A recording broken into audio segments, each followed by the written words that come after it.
Good morning everyone, myself Dr. Kimi Mittal, and the topic of my presentation is the modal analysis.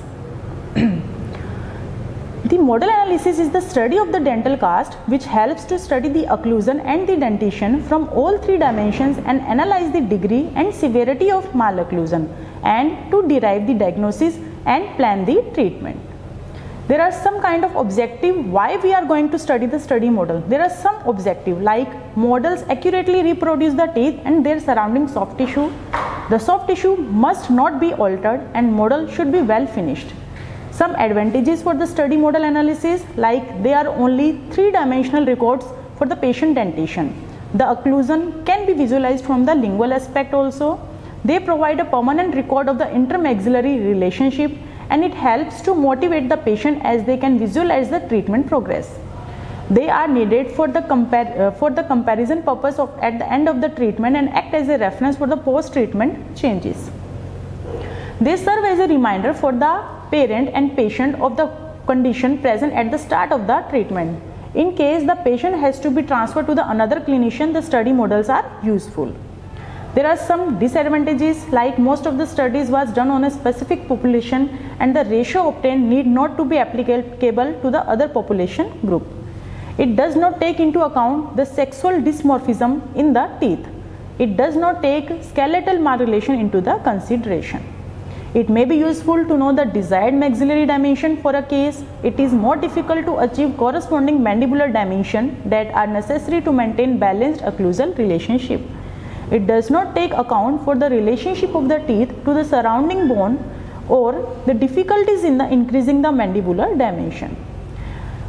There is a list for the permanent and the mixed dentition analysis. In the permanent, it includes the Pond's analysis, Linderholt index, Korkos analysis, Ashley-Hose analysis, Vaughan A. Bolton analysis, Carey's analysis, and the arch perimeter analysis. In mixed dentition analysis, it includes the Moyer mixed dentition analysis, Tanaka-Johnson analysis, and the radiographic method for the mixed dentition analysis. First, we talk about the permanent dentition analysis, in which we talk the Pond's analysis. In 1909, Pond's present a method whereas the mere measurement of the four maxillary incisor automatically established the width of the arch in the premolar and the molar region. So, what is the procedure for the Pond's analysis?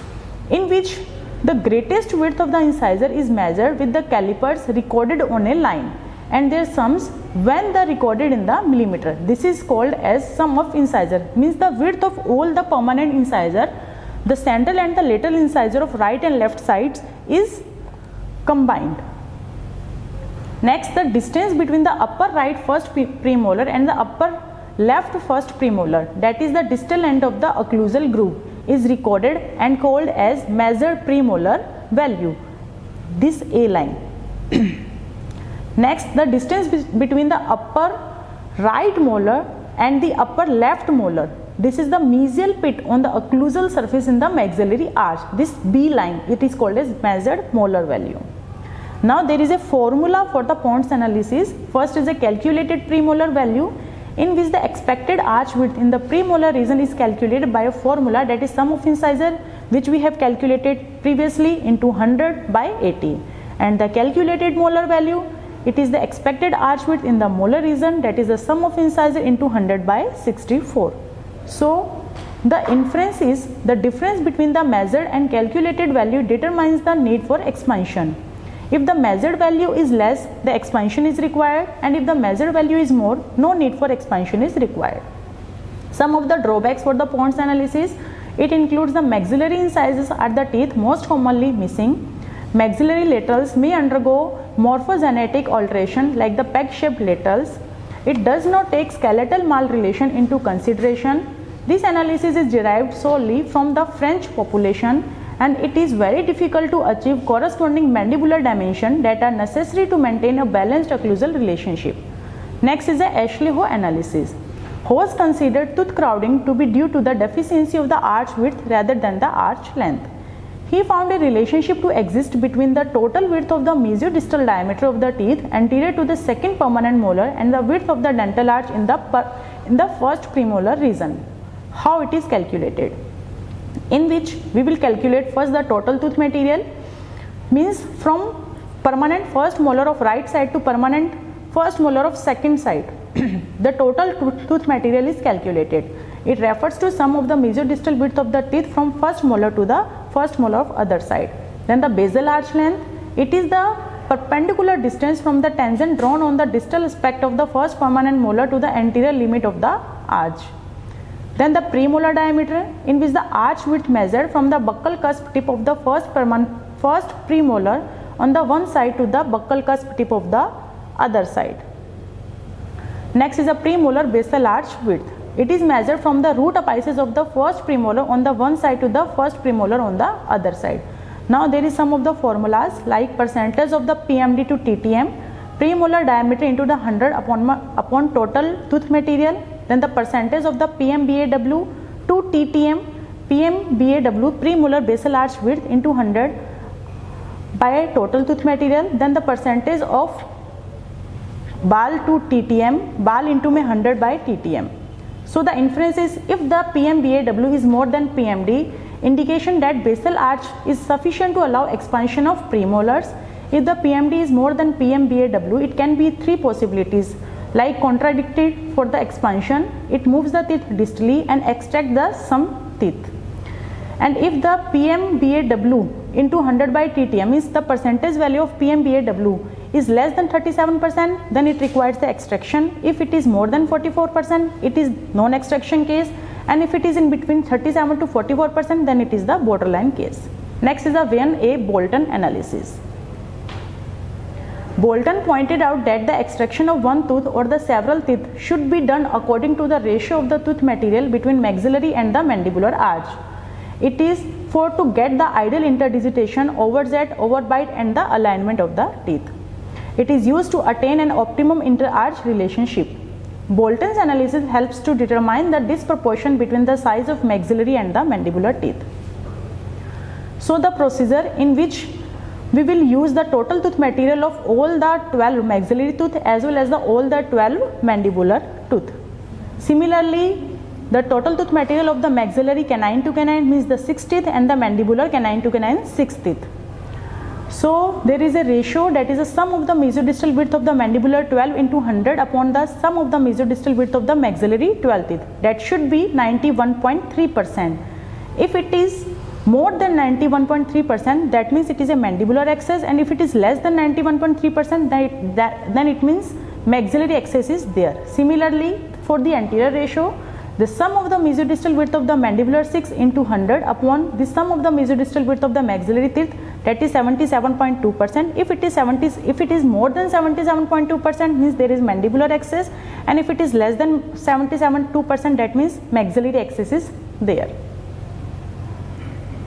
So the drawback of the analysis. The study was done on a specific population and the ratio obtained need not to be applicable to other population group.